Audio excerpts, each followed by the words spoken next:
You can make your career a work of art or not. I mean, totally up to you.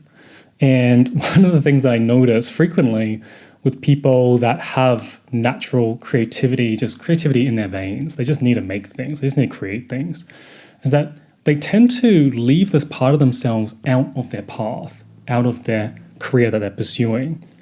And what they'll do is they'll box this creative side of themselves and leave it at home so that when they go out and venture into the world, they don't have this expression of themselves overflowing out into the world.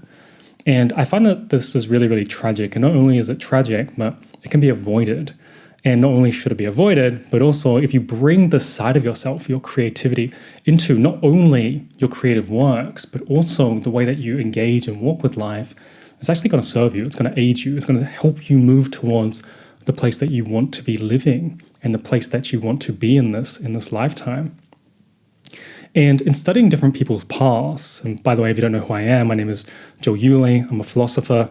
I help people to choose the right career path, and I've studied thousands, literally thousands of career paths, and I help people all around the world to know the right career path with conviction. And one of the things that I noticed when studying, especially people that have creativity in themselves and walked a path that we might look at as awe-inspiring, as something to be upheld as an ideal way to walk a path, is that when they have that creativity in themselves and in their path, they're better able to properly navigate it.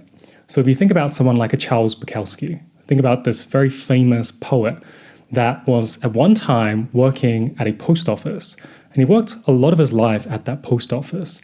And it wasn't until the very end where he said, look, I actually want to be writing poetry. I'm not going to continue on this post office job. I'm out.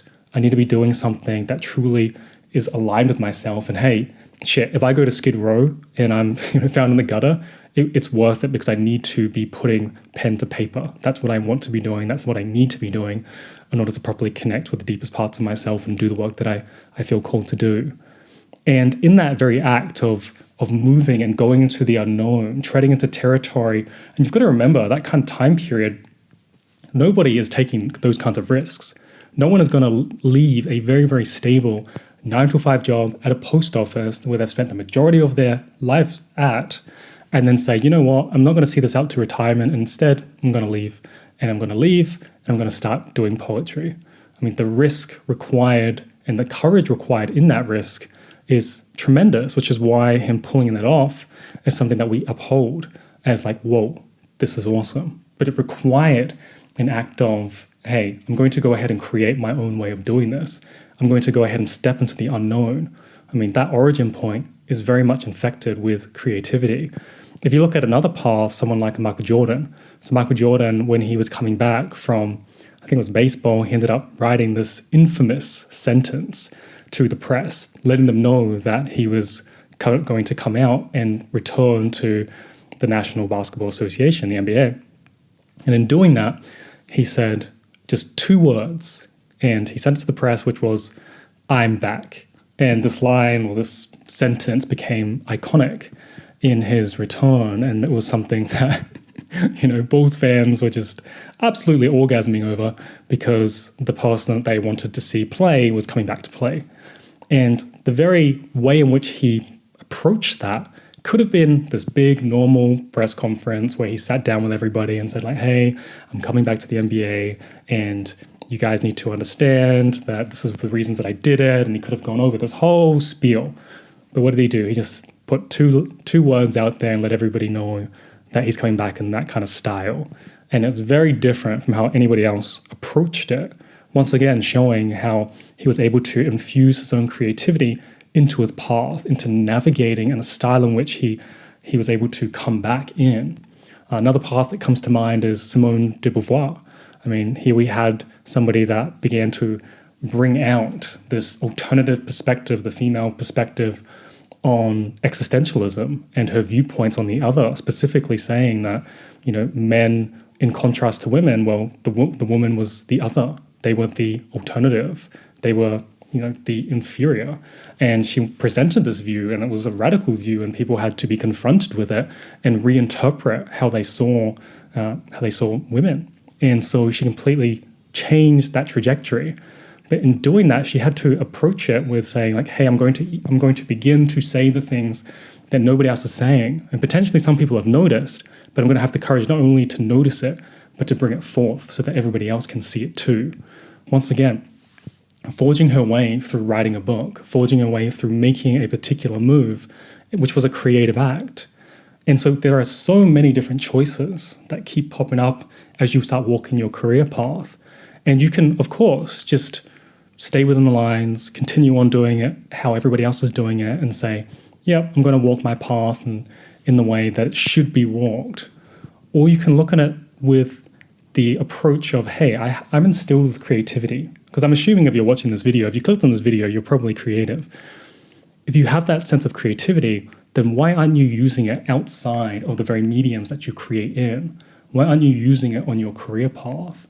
Why are you walking or treading in a way that everybody else is treading, and approaching it through that view? And so one of the perspectives that is incredibly helpful when it comes to really forging and creating a path that you love is to think about it through the touch of an artist. Like, how does an artist approach this? How would an artist pursue their path? How would an artist make their next career decision?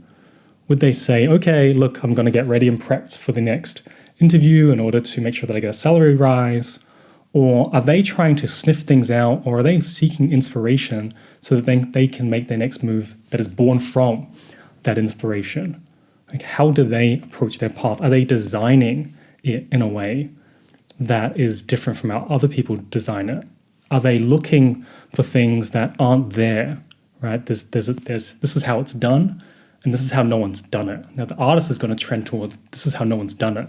But we are so used to saying this is how it's meant to be done that we'll typically fall back into it. Even the people that have all this creativity within themselves don't have that sense of, oh, other people don't have this, but I do. So therefore I can step outside of how everybody is walking that path.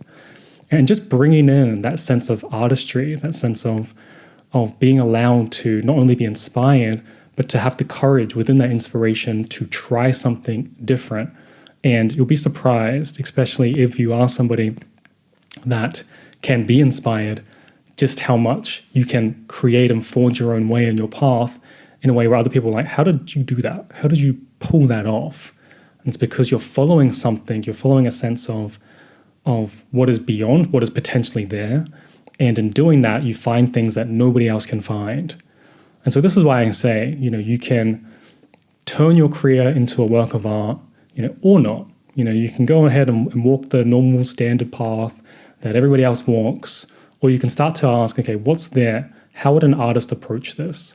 And you'll get a completely different kind of path. And that alternative path, the one that you sense might be something greater than what the typical path is probably where you need to go. Now, if you're interested in learning more about how I help people to pursue their paths, to know their career path with conviction, and to go ahead and choose it by unearthing their career archetype, then you can check out the Unearth membership, where I go in and I help and guide people to choose the right career path using a few different models that I've used with hundreds of students from all around the world.